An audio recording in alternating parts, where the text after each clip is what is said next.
It's a real privilege to talk to this important bill. There are several good improvements in this particular version of the bill. And it's important to make that comment because we've heard a lot of feedback from the other side of the House today that we are debating previous government bills. And while indeed many of these bills are an exercise of cross-party work, some of these bills have been transformed quite significantly and are actually a very different version from the bill as it was first introduced. This bill in particular was introduced without the support of the industries and the population it would affect. But our MMP government has made important changes to reflect those submissions that were made, and I would like to thank Minister Julian Genter for driving this important bill to completion. We've already heard from previous speakers about the importance of increasing the amount of compensation that New Zealand's government can seek in case of a major oil disaster, so that it puts the responsibility for cleaning the mess up back to the owner or owners of the vessel that caused it. So a really important change. My previous colleague Paul Eagle has spoken quite eloquently on the removal of the contentious provisions that would have allowed foreign operators to compete unfairly with our domestic vessels on the Chatham Islands route. So also a really good change to this bill. So I guess what we now see is that these two sides of the House seem to disagree on the mandatory testing aspects of this version of the bill. And I'd like to talk a little bit about what this bill actually does with regards to testing, and in particular the director testing regime that is contained in this bill. This bill gives certain powers to the Director of Maritime New Zealand, and these powers do allow for carrying out non-notified drug and alcohol testing of maritime staff in safety-sensitive positions. Maritime rules set the requirements under which this testing will be carried out, and it can be either randomly or for reasonable cause when there is suspected impairment.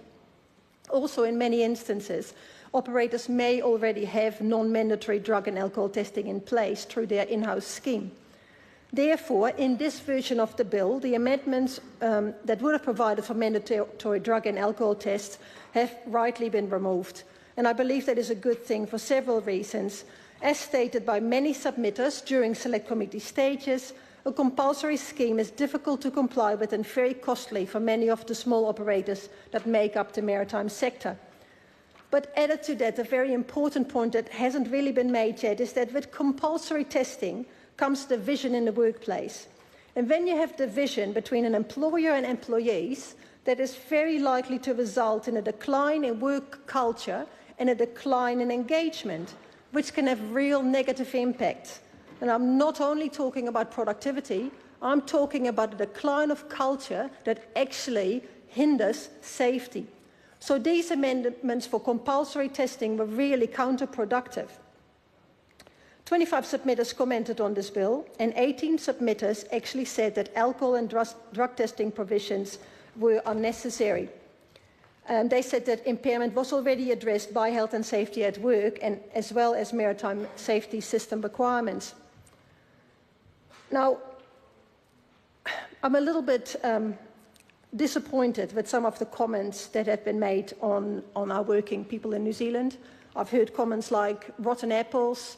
I've heard things like, let's put the fear of God in them. And I think that's really, really unacceptable. As the New Zealand Council of Trade Unions put in their submissions, workers should not lose their human rights at the door of the workplace. We need safe workplaces, absolutely, but we need to also retain people's right to dignity and privacy at work. And this bill, in its current form, does exactly that. There is a fine line between the need for random testing and invasion for privacy. I used to work in an industry where safety was regarded as the cornerstone of the workplace, and I know about random testing. And I had the experience myself of being randomly picked for testing, and it does leave you kind of uncomfortable, even for perceptions of your colleagues. So when there's no need for it, and all it does, as a previous speaker has said, increases red tape, cumbersome processes, I could only think it must be put in place for political reasons rather than for impact on safety. So, in short, to conclude, then I would like to thank the Minister, officials and members of the Transport and Industrial Relations Committee for all the work they've done on this bill. It's a necessary overdue bill that we support and commend to the House. I call Stuart Smith. Thank you, Mr Speaker. It's a pleasure to speak on the Maritime Transport Amendment Bill.